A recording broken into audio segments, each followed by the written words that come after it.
女性が主人公の作品なんですけど、植物をイメージした色合いの夜の草原みたいなところに神秘的な女性が佇んでいるっていう、作品の、シリーズみたいなもので、その中で後ろの夜の背景に蝶々がふわふわ飛んでるっていう幻想的な世界。横顔ってすごく記号的なイメージなので結構描くこと多いんですけど、私の人物ってモデルがいなくて全部想像で描いてるので、描いてる女性自体も、そもそも記号的な存在なので、その中で特に横顔ってすごく、印象が強い、目線が合いそうで合わなそうで合っているみたいな、ちょっと怖いぐらいの綺麗な横顔っていうのを意識して描いてます。基本的に正面顔もこっちを見てる顔が私の作品は多いんですけど、絵を見てるこちらを絵の向こう側の人も見てくるっていう意味合いの作品がすごく多いので、視線は結構こっちを向いてる作品が多いですね。この作品は蝶々なんですけど、他にも猫とかあと鳥とかと女性の作品も結構あって、でその動物を入れてるっていうのが、動物って古今東西昔から神様の使いって人間は考えていて、で、神獣とか言いますけど、神様からのお告げであったり、神様が動物の姿を借りて人間を見てる、その存在として動物を入れてるんですけど、そもそもの、人間も動物なので、私にとっては描いてる、女性像ではあるんですけど、実在の人物を描いてるわけではないので、この彼女たち自体も神様の化身であったり、象徴的なものとしてこちらの人間世界を見てきている、監視しているっていうイメージがありますね。インスピレーション的な意味で言うと、さっきの神話とかもそうですし、ファンタジーも好きなんですけど、哲学が好きで高校1年生の時にソクラテスの弁明を読んで、それですごい哲学面白いなって思ったところから、割と作品の今のコンセプトに通ずるものはそういうところから来てるなって自分では思いますね。私はその社会評論家とか哲学者ではなくて絵描きなので、その問題をよくするためには何を解いたらいいのか、説法ではないですけど、そういう何を解いたらいいのかって考えた時に出てきた、アイディア、概念とか人の良い行いとか、そういったものを象徴する女性像を描こうって言って、描いてる感じですね。なので仏像とか如来像とかそういったものに近いかなって思いますね。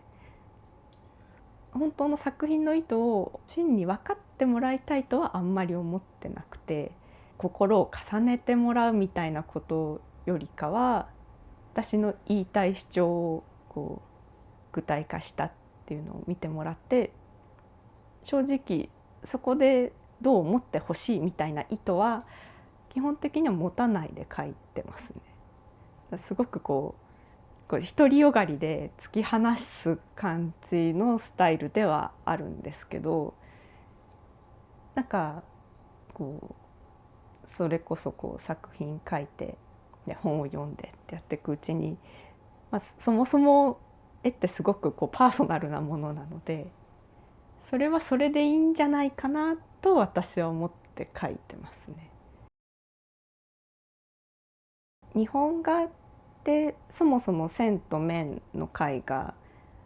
なんですけど、私の場合はすごく色を多用してて、色の中でもすごく粒子の粗い絵の具を使ってたり、絵肌が激しい部分が多いところもあって、対照的に真っ黒の背景とか、すごく記号的な線の部分は、すごく日本画の伝統的な、スタイルで、その混在が私の作品の特徴だと思ってて、でその混在の中にマットな質感の、乳白色の人物っていうのが異質で映えると言いますか、それぞれの質感が全然違ってお互いに異質なんだけど一枚の絵になるとすごく面白いっていう、そういう調和とか共存してる感じがなんか作品の魅力かな、日本画っていうものの魅力でもあるなと思って、それがすごく好きで描いてます。そうですね、興味ないんですよねそもそもあとこそ日本画で花鳥画とかお花とか描く人は外に取材に行ったり、美人画の方はモデルさんがいてモデルさん取材をされるんですけど、私は外に取材をするっていうことが絵を描く上では全くなくて、この部屋でじっとしてる中で妄想を巡らせてこの作品を全部描いてるので、現実の風景もそうですし、どこかの特定の場所に取材に行ってインスピレーションを受けて描きましたみたいなものは作品に関しては全然ないですね。じゃあこの女性が象徴する概念的なものとか人間について深く考えてみたいなものもこの部屋の中で本を読んで、それこそ多分瞑想に近いと思うんですけど、頭の中でって考えてああいう絵にしようみたいな感じで描いてるので、本当完全自己完結型絵画という感じですね。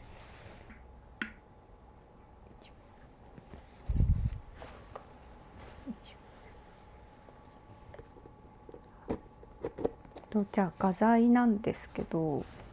筆が細い描写はこの、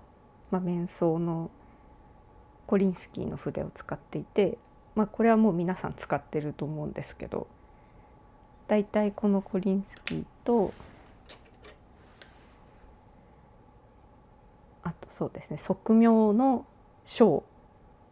を基本的に使ってます。もうこの2種類が細かい描写のところで、あと人物の細かい描写以外の背景とかカラフルなところ、今回の作品だと植物のところとかちょっと抽象的なマチエールの部分は、この鉛筆っていう平筆じゃなくて細い筆をたくさんより合わせて作られてる筆っていうのがあって、これは結構たくさんいろんな種類を持っていて、長さとあとそもそものこのより合わせの太さもいくつも種類があって、太いのと細いものと、あとまっすぐのところと、ちょっとそもそも斜めにカットしてあって、この穂先でちょっと細かい作業ができるっていう筆で、これを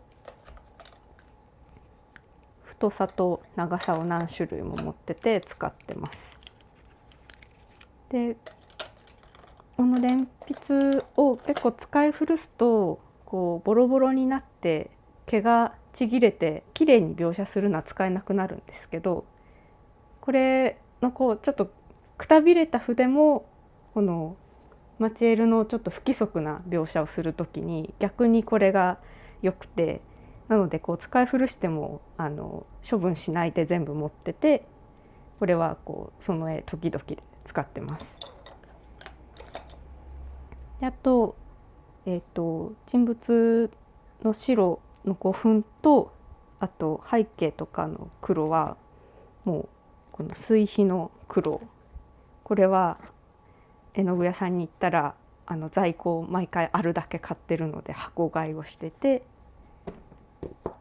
とこれも本当中川5分の普通の一般的な5分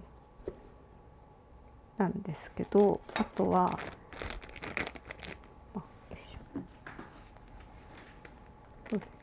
金色の部分は金色の絵の具っていろいろあるんですけど、私が一番使ってるのはこの金トンボっていう絵の具で、ガラス粉の絵の具になりますね。でガラス粉をこう加工して、で絵の具自体はこのシルバーなんですけど、黒い画面にこれを載せるとこの白が金色に見えるっていう絵の具で、これはすごい気に入っていて、ほとんどの絵の金色の部分はこれを使ってます。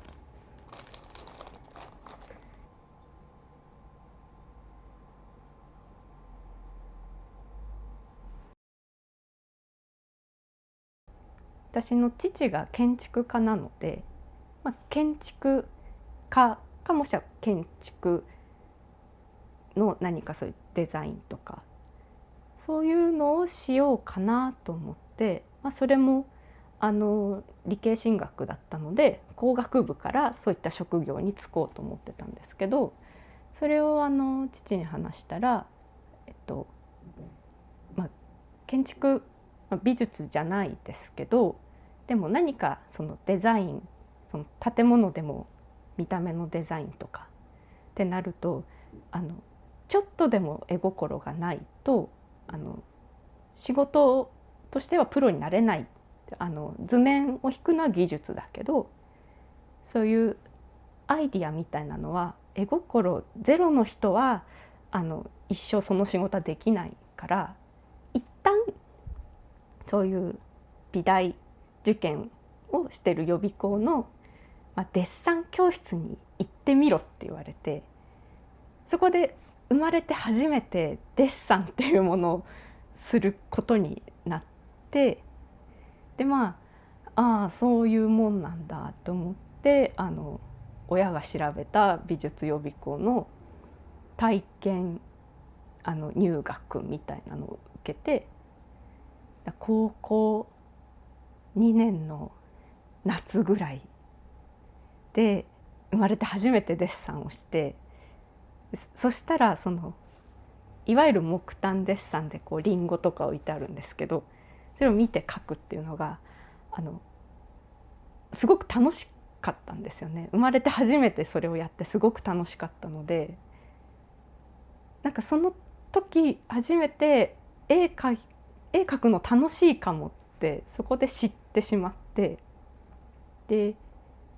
建築じゃなくて美大芸大の絵画に行きたいって、そこで急な進路変更をしまして、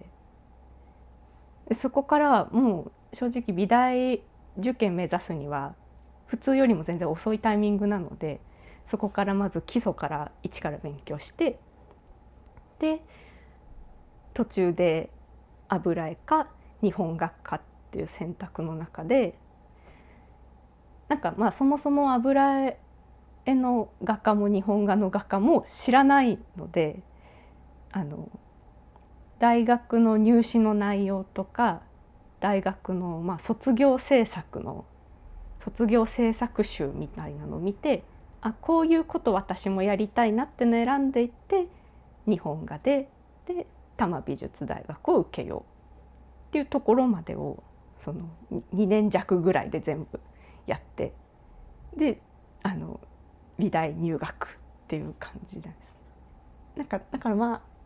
始めるのが遅かった分、すごい絵描くの楽しいっていうピュアな気持ちのまま入って、で今までずっとやってるので、そういうところが逆に自分の強みかもしれないなとは最近思いますね。とにかく常に楽しく描くっていうのは昔もそうだし今もそうだし、それこそこの先ずっと書き続ける中でそうであってほしいと思うんですけど、私言うとずっと絵描きみたいな子供じゃなかったので、絵を描くのは楽しいですけど、やっぱ一個のことをしてるとすぐ飽きちゃうタイプなんですよね。飽き性で、飽き性の自分でも作品の1から100まで常に楽しくあり続けたい。この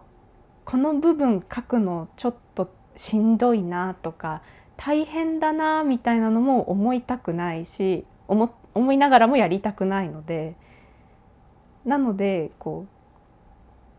人の肌をすごく綺麗にフラットに仕上げてまつげを一本一本描く作業も好きだけど永遠にやるとすぐ飽きちゃうので、飽きたら逆に今度はカラフルな周りの描写とかマチエールっぽくする部分とかで、それも思いのままに描くのもまた飽きたら今度は丁寧に塗る黒い背景の仕事をして、それに飽きてきた頃にはまた人の顔のこの線をきれいに引くでは楽しくなってくるので、そういう絵の中で自分の気持ちとかメンタルの循環をさせてるので、それですごく自分で楽しく永遠に描き続けてるんですけど、それをいつまで経ってもそうであってほしいなとは思いますし、やっぱそうであるべきかなと思ってるので、そこは変わらないでいたいなと思ってます。そうですね、それこそこういう馬車っていう表現も筆に絵をたくさん含ませて腕振って一発でやってるので、もしかすると綺麗に描いたとこにかかって台無しになるかもしれないんですけど、その台無しになっちゃうかもしれないことをやっぱやりたい時があるので、やりたいなって思ったらせっかく綺麗に描けてるけど失敗してもいいかみたいなのでやって、で結果良くなった、やっぱ楽しいなっていうのを繰り返してるっていう感じですね。爆発的な作風では全然ないですけど、やっぱ創作心の中にそういう部分がある自分は多分あるので、そのわずかな爆発もでも今綺麗に描かなくちゃいけないから一旦抑えてみたいなことはあんまりしたくない、今これが一番いいと思ってるんでっていう気持ちで毎回発表してますね。